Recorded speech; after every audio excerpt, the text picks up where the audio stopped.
Hey guys, we are back with the 11th video in this series, RYLD. Today we're going to try to figure out how much RYLD we need to own to hit that $1,000 a month in dividends. And after the conclusion of this series, I'm going to put all these in a playlist and you can watch from start to beginning or pick and choose which ETF you would like to determine how much you need to own to hit that $1,000 a month in dividends.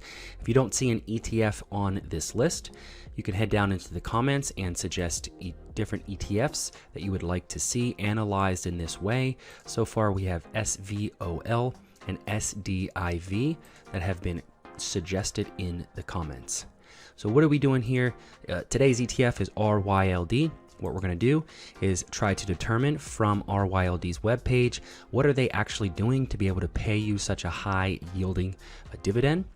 We're going to go over to Seeking Alpha, try to come to one solid dividend yield number to try to determine if that dividend yield stayed the same over the course of the next month, 2 months, 6 months, 12 months.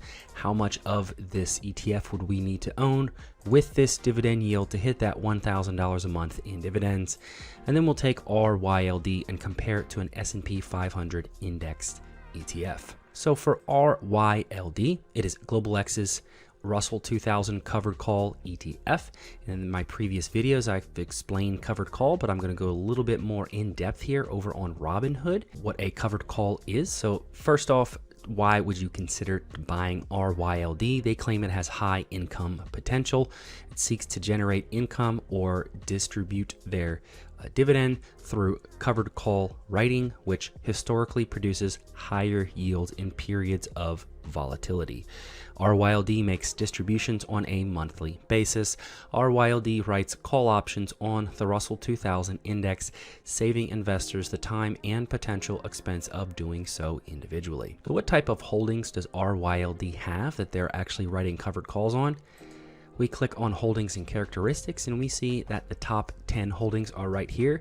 More interestingly, the top 25% of the assets are bought in the Vanguard Russell 2000 ETF. So they're simply buying the Russell 2000 ETF or Vanguard's ETF, holding around $328 million worth of this ETF at about 4.4 million shares, and the current market price is sitting around $74.15 the last time this was updated. So let's go over to Robinhood and take a peek at what actually is a covered call, and we'll take a peek at VTWO. So over on Robinhood, if we simply type in VTWO right here, and this is the web-based version, you can do the same on mobile.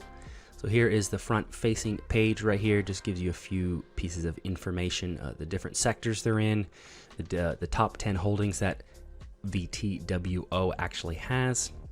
But over here, if we do trade VTWO options, so there's really only 4 options when it comes to selling options, is you can buy a call, buy a put, sell a call, or sell a put. And then there's a combination of each that eventually comes into different strategies that you can use to be able to leverage your funds that you already have or you're looking to purchase.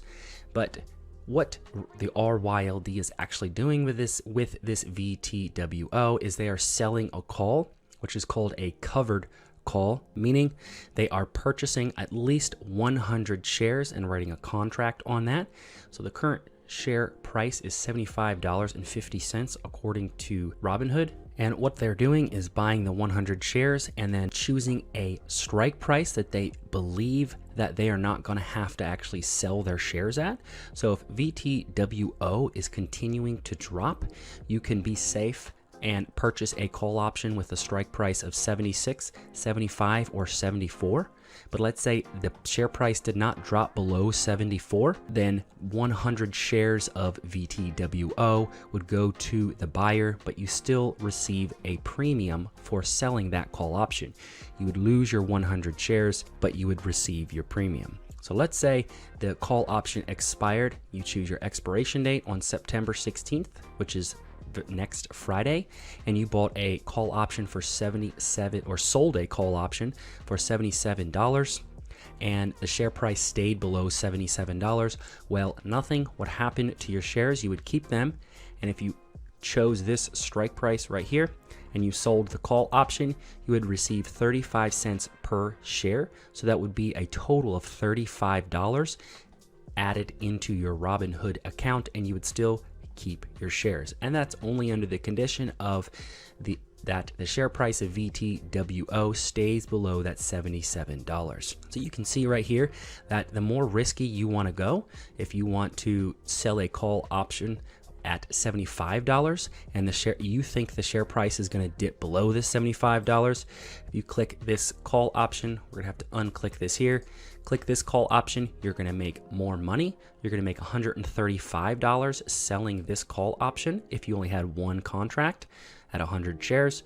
$135 goes into your Robinhood account, but then you are banking that the share price is going to drop below 75.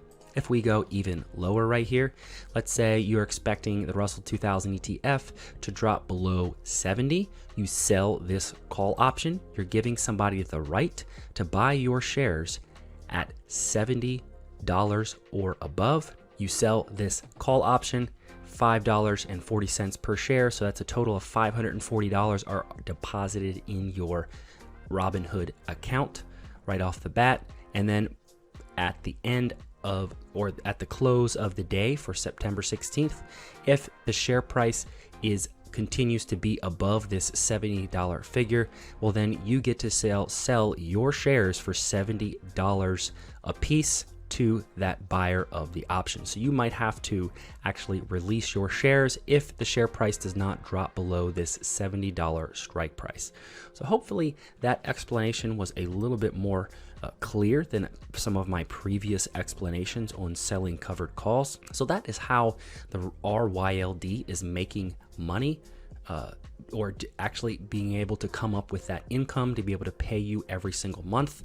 They're receiving these premiums when they sell the option for a buyer to have the right to receive 100 of their VTWO shares. That's where they are getting their income. Let's head over to Seeking Alpha and try to determine RYLD. Pretty good number that we would feel comfortable with inputting into our calculator for a dividend yield number to hit that $1,000 a month. Well, you can see right here, their 12-month trailing yield is 16.86%, which is fairly decent for an income ETF or a covered call ETF. But you can see that the share price has declined over the course of the past year. So let's come to a conclusion of what dividend yield number we want to choose. Let's head over to the dividends tab and click on the dividend history. Well, over the course of the past 5 years, it's hovered anywhere from 14 cents all the way up to about 31 cents per month. But over the course of the past 12 months, or at least the past 4 months, you can see it's been pretty consistent, 21 cents, and it's taken a little bit of a dip over the past 12 months. So the 12-month trailing yield here over the past 12 months is around 16%. So let's be a little bit more conservative and hit maybe a 12 to 14% number in our calculation. So let's go ahead and do that right now. On my compound interest calculator right here, if we were to put in RYLD, and let's do both numbers, 12 and 14%. If you were expecting over the course of the next 12 months that RYLD would stay around that average 12% dividend yielding number, then if we come down into this box right here, you would need $100,000 worth of RYLD to hit that $1,000 a month. $10,000 of RYLD to hit $100 a month, and $500,000 of RYLD to hit $5,000 a month. Let's say you expected that dividend yield to stay fairly high at 14%. Come back down here, you would only need $85,000 of RYLD to hit that $1,000 a month. Now, to explain the rest of this calculator here, everything else is changed under the growth and contribution tab. So let's say with RYLD, you'd have a monthly addition. Let's back this off here of $500, and the annual growth rate, well, we saw over the past year it had continued to decline. Let's say it was a negative 5% annual growth rate, which obviously isn't very good. You'd probably start to sell your shares if it had a negative 5% every year for 10 years or 20 years. But for the case of this video, let's say it was negative 5% and we reinvested our dividends. We had $1,000 in an account already. Taking a look at our portfolio value, well, over the course of the year with dividends reinvested at $500 a month, we'd have close to $7,000. After 2 years, we would have close to $13,000 and so forth. But again, remember, this is with the conditions that we inputted into the calculator. Over on the income side, these are the income you could expect to receive with RYLD in the blue. But remember, we are reinvesting the dividends. If we were to pull out the dividends and not reinvest them, these are the type of yields, or these are the type of incomes we could expect to receive over the course of the year with all the information that we have in the calculator. So last but not least, let's compare RYLD to a S&P 500 index fund.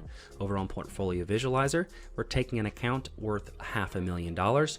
We're going to start with reinvesting dividends, RYLD versus SPY.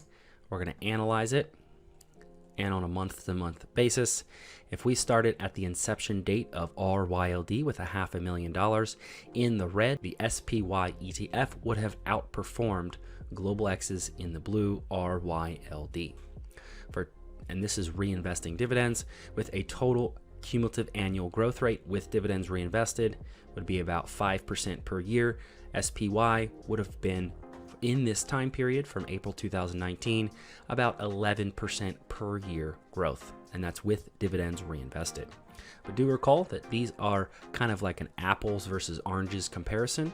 So let's go ahead and not reinvest the dividends and use RYLD for what the purpose of the fund was for income. Let's say we were not to reinvest our 12 to 14% dividend on our $500,000. We were to analyze the portfolio. Well, after the course of 3 years, RYLD would have had a negative growth, negative 7%, because you're not reinvesting the dividends. Your $500,000 would be around $395,000. And the SPY, you're not investing, I believe SPY is around a 1.5% dividend. You would still have a 9% growth instead of 11. But let's check out the type of incomes you would receive with $500,000. Coming down here, with $500,000 in the blue in RYLD, in 2019, you would have received $32,000 for that 12 to 14% dividend. In 2020, $48,000, 21, $60,000, and so far over the course of 2022 up until August 30th, which I believe was their last pay date, around $35,000 would have been deposited into your account if you owned $500,000 in RYLD. Now, do recall your $500,000 from 2019. If you didn't add any new money, your $500,000 would have depreciated by the time you hit 2022 with no new monthly addition. So that is RYLD. Coming back to our home page right here, RYLD's ETF, you'd need to own anywhere from $85,000 to $100,000 worth of RYLD to hit that $1,000 a month figure. If you guys do not see any ETF on this list that you would like to be seen to be analyzed in this way, head down into the comments and I will add it to our comment suggested section. And if you guys want access to this calculator, I do have it available over on my Patreon. And with that, thanks for watching.